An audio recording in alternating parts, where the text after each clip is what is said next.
project inspections by the FCT Minister, and political statements made during those inspections will be showcased in our focus on the FCT. But we will look at some of the infrastructure projects, like the 13-kilometer road project linking Gomani to Yangoji community in Kwali Area Council, and the access road in Karu District, the 13-kilometer Apokarshi Road, and an access road in Kubwa, Bazango. And tonight, we are sticking with representation for the good people of Buari and Amak constituencies in the House of Representatives. Last week, we heard from the aspirant from the APC. This week, an aspirant for that same seat, this time from the NDC, is joining us tonight. Let's get to it. This is Dateline Abuja.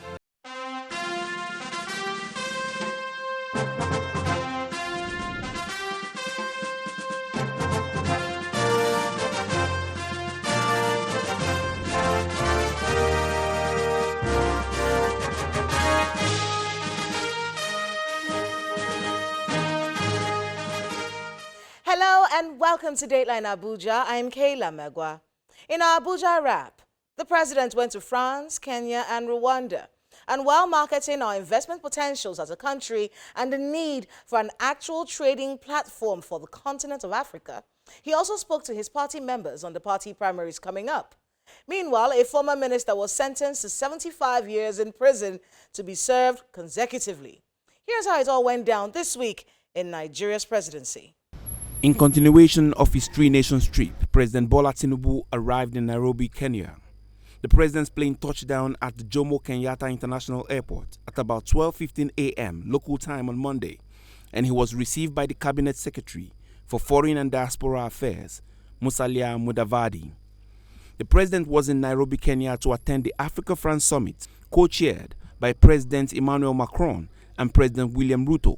The summit focused on energy transition, green industrialization, digital transformation, restructuring of global financial architecture, and climate action. President Bola Tinubu joined other African leaders for the opening ceremony of the Africa-France Summit, also termed Africa Forward Summit, taking place in Nairobi, Kenya. The president was welcomed to the venue by the President of Kenya, William Ruto. Welcoming a crowd of over 30 African heads of state, top business executives, and young entrepreneurs, President Ruto emphasized Africa's ability to shape its own economic destiny, highlighting reforms across the continent and calling for stronger intra-African collaborations. The co-host and president of France, Emmanuel Macron, outlined France's new approach to Africa, focusing on partnership, investment, and youth engagement. President Tinubu featured prominently in 3 plenary sessions, which he showcased Nigeria's reform progress and advocated for deeper collaborations across Africa.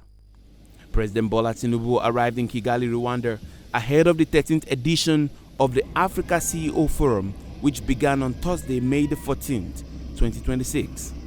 President Tinubu was received at the presidential wing of the Kigali International Airport by the Minister of Foreign Affairs, Ambassador Bianca Ojukwu, and Rwanda's Minister of Defense, Juvenal Marizamoda. Others who came to receive the president included the Minister of Industry, Trade and Investment, Dr. Jumoke Oduwole, the Director General of the National Intelligence Agency, Ambassador Mohammed, and other officials. The president then met with President Paul Kagame of Rwanda for a bilateral meeting ahead of the Africa CEO Forum. The Minister of Industry, Trade and Investment, Dr. Jumoke Oduwole, who was part of the president's delegation at the meeting, gave a brief on the focus of the meeting. Discussions were very, very cordial. You know, the sacrifice it is for the president to be here at this time, signifying the importance of the relationship between the two countries and why Mr. President is here today. They're both leaders in the AFCFTA. As you know, Nigeria is co-champion on digital trade. We talked about how to leverage the African Continental Free Trade Area. They talked about the importance of accelerating the pace at which we're trading. We talked about ongoing relations. You know, last year we entered into an air cargo corridor arrangement with Uganda Airways. We're also in talks with Rwandan Airways to see how Nigerian businesses can export more of their goods across the continent. Vice President Kashim Shettima has welcomed the renewed Hope Baby Support Program, an initiative of the Northeast Development Commission aimed at scaling up Nigeria's current 3.8 million annual birth registration. The framework of the program was presented by the management of the NEDC to the Vice President during a meeting held at the Presidential Villa in Abuja. The FCT Minister, Wike, has been monitoring infrastructure projects in the nation's capital in preparation for May the 29th this year. Kwali, Karu, Apo, Karshi, and Kubwa were in focus this week. But he also used the opportunity to speak on political intrigues in his party, the PDP, and the uneasy political calm in his state, Rivers State, as alignments firm up in preparations for the 2027 general elections. Please watch this.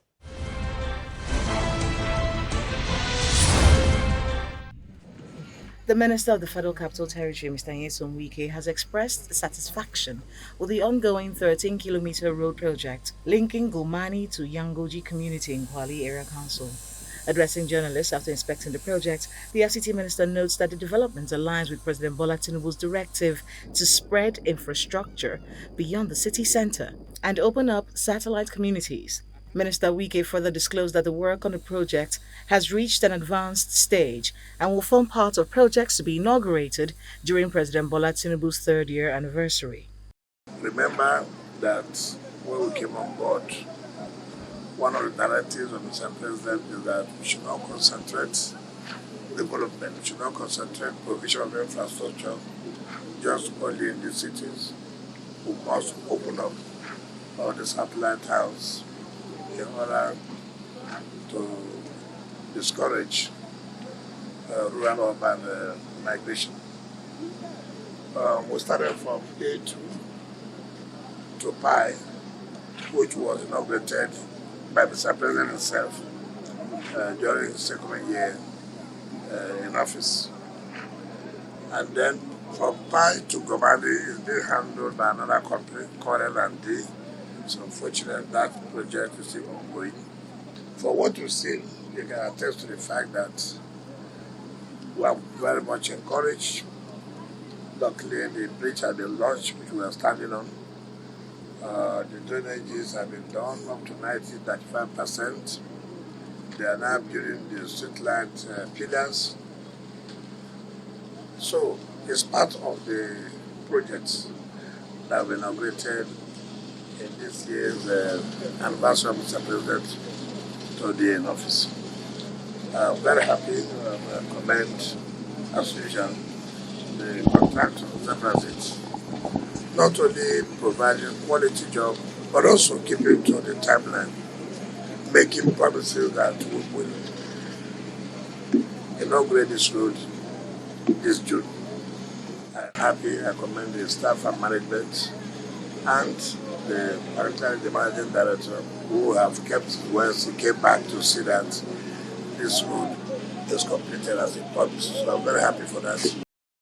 Meanwhile, addressing journalists after the inspection, Mr. Wike denied reports suggesting a possible political alliance between the People's Democratic Party (PDP) and the Allied People's Movement (APM). The FCT Minister alleged fraudulent activity while asserting that neither the Independent National Electoral Commission (INEC) nor the PDP is aware of the existence of such an alliance. The minister further notes that while some persons have left the PDP to join the APM, including the Oyo State Governor Seyi Makinde, the political alliance is a mere imagination. He also alleges that the Oyo State Governor, Mr. Makinde, is trying to execute his personal ambition of being a presidential candidate, which he says is dead on arrival. There's no alliance between PDP and Allied People's Movement or any other political party, as the case may be. INEC also knows that there's nothing called PDP APM alliance. We are busy, people are busy carrying out their screening. And so it's the imagination of Seyi Makinde, and that has now confirmed what we have told Nigerians. After the misinterpretation of his judgment, it has come clear to every Nigerian that these guys are very, very fraudulent. It's for Nigerians to know, to see it by themselves, PDP has presented would present potential candidate, and watch out who will be submitted to INEC and see where there's anything called APM, PDP, APM. So please. We said it, and we know Bala has gone to APM. Bala has never said anything called PDP, APM. Instead of him to come out to say he has joined the APM, maybe those of his supporters, if they ever remain in PDP in Ibadan, so we may be taking them along. That's what he's calling a PDP, APM alliance. It's unfortunate, and we know that has been his game plan. And we said he cannot fly the flag of PDP. So please tell Nigerians that there's nothing called PDP, APM alliance. During the inspection tour of an access road in Karu district, the 13-kilometer Apokashi Road, and an access road in Kubwa, Bazango, the Minister of the Federal Capital Territory, Mr. Wike, dismissed insinuations about his recent visit to the National Chairman of the All Progressives Congress, Mr. Nentawe Yilwata, stating that he does not play politics of enmity. The FCT Minister notes that his interaction with the APC National Chairman was a matter of personal association. He explains that the visit was a reciprocal gesture following several attempts by the APC National Chairman to see him in his office. I don't play politics of enmity. I don't do that. And so if the National Party Chairman of the All Progressive Congress, who was trying to see me severally and couldn't see me, and I started telling him go and see me in his house, it's their business. Whatever anybody wants to think, I don't know. I don't care about what people say. What's important to me is what I'm doing for my people. My job that is assigned to me to do. It's not about what somebody on the road is thinking or their perception. That's not my business. My business is, are you doing what is right? Are you carrying out your duties dutifully? And once I'm satisfied and my appointment is satisfied, I don't give a damn. Don't also forget that he was a minister. We're all colleagues before he left for the chairmanship of APC. So what I should do, if anytime I see him, I'll hide. Anytime he sees me, he should run away. So people will not say something. People should continue to say whatever they want to say. What is important is what I have gone to do, whether I have achieved result or whether I have achieved result. The Minister of the Federal Capital Territory hosted a delegation of the body of benchers, led by its chairman, Albert Akpomuje, during the week in focus, and used the opportunity to challenge professional bodies in Nigeria to focus less on public criticism and concentrate more on attracting tangible development to their institutions and members. I'm not saying that criticism is bad, but what we expect is constructive criticism. Something that would make me say, okay, I think I made a mistake here. I would like to correct it. Not anything that nobody does anything good. And that is not progress for us. I was listening to the MDA president attacking that we're building houses for judges. That is to compromise judges. And I've always said that you cannot bring down your own house. You cannot come to the public and denigrate their own judges and justices. They are not carrying the houses back home. Government is merely providing enabling environment. That alone will even give them the independence we are talking about. But again, you ask yourself, MDA that's supposed to be an organization that will be able to speak out about the ills of society, every day writes to government to give them money. Every day writing to government to give them. Will that not erode your own independence? Would that not make it to shut your mouth when government is doing the wrong thing? The only way it erodes independence is judiciary. That is not how society should go. Everything that government does, anything that judiciary apply, must be criticized. Mr. Wike said leaders of professional associations should be remembered for projects and reforms they attracted while in office, rather than frequent appearances on television criticizing the government.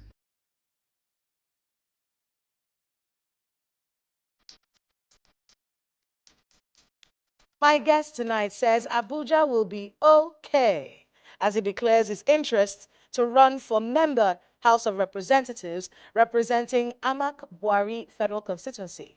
He says he's not a career politician, but a committed son of this constituency who believes representation must move beyond sharing rice and money to residents of Abuja during elections. Please watch this. Mr. Ifeanyi Igwe, welcome to Dateline Abuja. Thank you for having me. All right, so let's talk about it. Amak and Buari.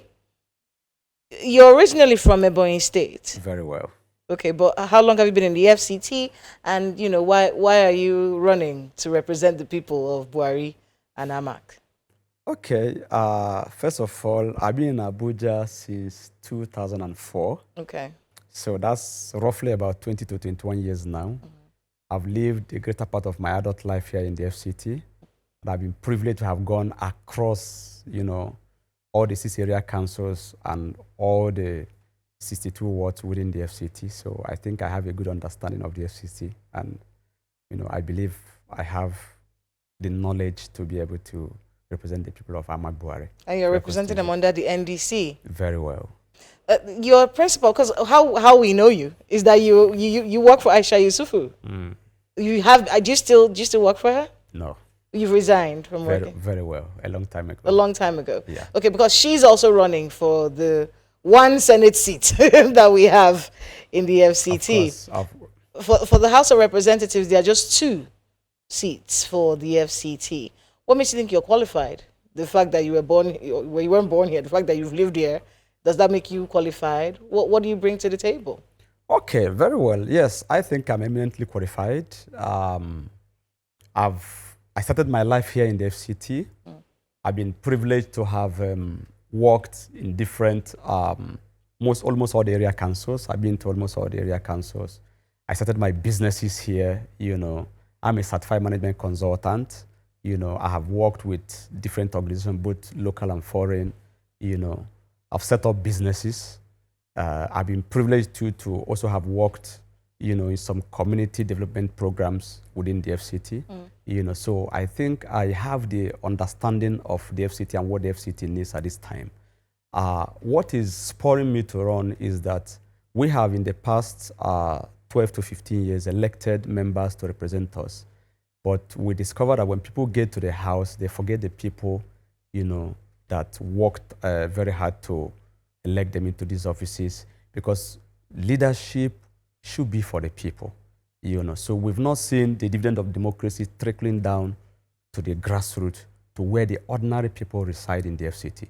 And this is what, you know, is spurring me and urging me on to run for Buari Amak Federal Constituency. The person who represents Buari and Amak right now is your brother, isn't he? He's from the southeast. Very well. Have you had any conversations with him?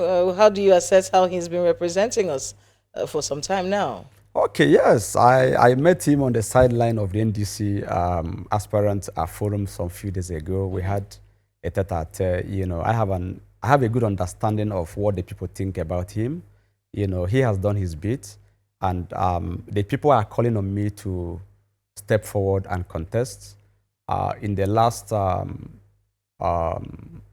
months, I've received almost 5 different groups, you know, coming to my house asking me to run, that the person representing them now has not lived up to expectation, and they want somebody that can bring the dividend of democracy down to the grassroots. And it took me quite a while to consider this call.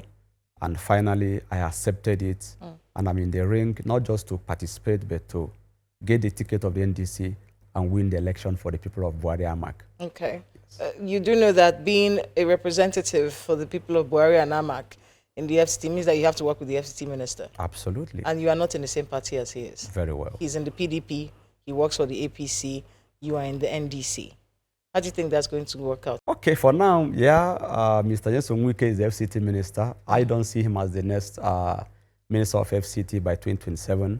The NDC is the next big thing for this country. Peter Obi is coming. Peter Obi is our principal. We know that Nigeria at this point cannot afford to, allow, the people that had brought us to where we are today to continue in power. So the people are more resolved now to make sure that we go to the polls in 2027 and elect credible leaders that will take Nigeria to the promised land. And Peter Obi is the only man who can do that. So I'm seeing a situation whereby in 2027, before 4 p.m. On the day of election, Mr. Peter Obi would have been cruising across the country, and then that would change the entire trajectory of the political landscape of FCT, and the entire country. So I don't see Mr. Wike as the next FCT minister. So yes, whoever becomes the minister, I'll be ready to work with them because, of course, to achieve meaningful development in the FCT, we must work in synergy, irrespective of the political platforms that everybody belongs. And politics is local. You're doing at a local level, Peter Obi is doing at a national level. What if he doesn't win at the national level, but you win at the local level? No, Peter Obi will win. Okay. The indices are very clear. I see this optimism with a lot of politicians. No, Peter Obi, so he will. Peter Obi will win the election. Okay. We are ready, Nigerians are ready. And I tell you, it's either we take our country back or, so we're ready for them. So you're seeing a repeat.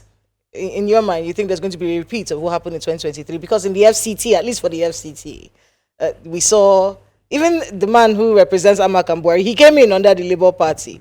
The senator who represents the FCT, she came in under the Labour Party as well. And it was under that Peter Obi wind of change, so to speak. Are you envisaging the same thing? Even though he's not in the Labour Party anymore, he's in the NDC, you think the NDC is going to sweep the FCT as the Labour Party did in the last election? As at the last count, NDC had registered over 12 million people, in just the Peter Obi effect.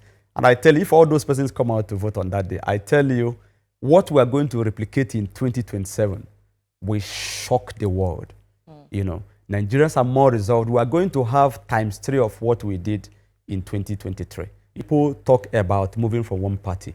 A political party is a vehicle through which, those who want to serve their country, leverages on to be able to get to leadership. So it is not the party that decides the character of the individual. So irrespective of the party, NDC is where we are now. And I tell you, NDC, our slogan is service. We are here to serve the people of Nigeria. We're here to serve the people of FCT. And I tell you, we're on the right trajectory. There is nothing stopping the NDC. This NDC is the way to go. So that's what you envisage. Your Absolutely. Principal, yes. A former principal, senator, then you, House of Reps. Absolutely. Is that the dream? Yeah. You see, it's not just about a dream. It's about having quality representation of the FCT in the National Assembly. Aisha Yusufu is somebody that all of us have known over time. She's a woman that knows what she believes in, and she pursues it. So I, for one, I have been in this city for a very long time. I've been privileged to have worked with a lot of young people, in the last 15 to 17 years. And I have helped a lot of people. I own chains of businesses. I own a school, I own a transport company, I own a publishing firm, and all of that. And through my little establishment, I've employed over 200 people in the FCT. I have over 30 persons on scholarship in my school. 22 of them are indigents, and some other persons from my state and some other places who are less privileged and all of that. So I believe that by the time you have the instrument of power, you'll be better positioned to be able to do more. For me, AMAC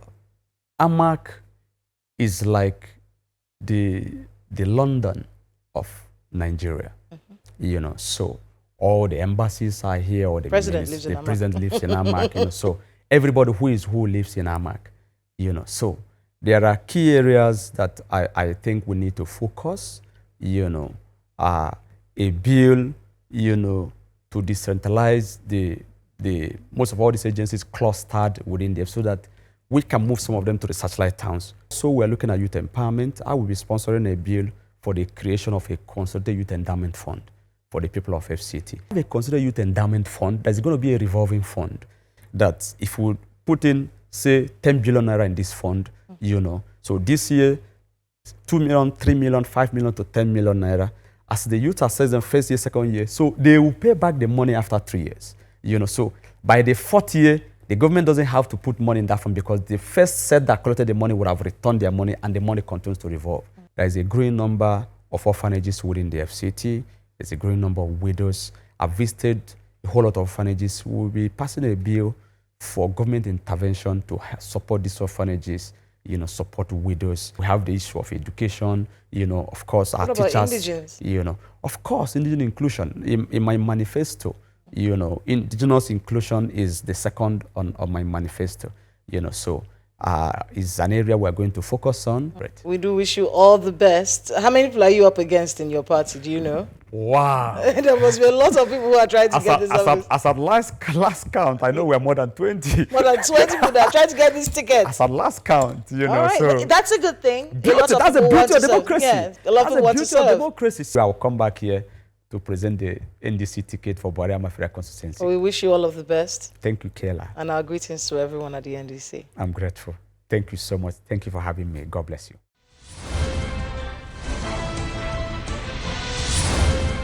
Thanks to my guest and to everyone who spoke to us today on the program. Just a reminder that according to INEC's election timetable, conduct of party primaries, including resolution of disputes arising from the process, must be finalized by the 30th of May. That's the end of this month. So please, pay attention to who is trying to represent you at local and state levels. Do they have a track record you can trust? Are they making promises they can keep? And will they be accountable to you after they get your mandate? Please let us know the happenings in your neighborhood using the social media handles showing right now on your screens. Thank you so much for watching. I'm Kayla Magwa. See you next time.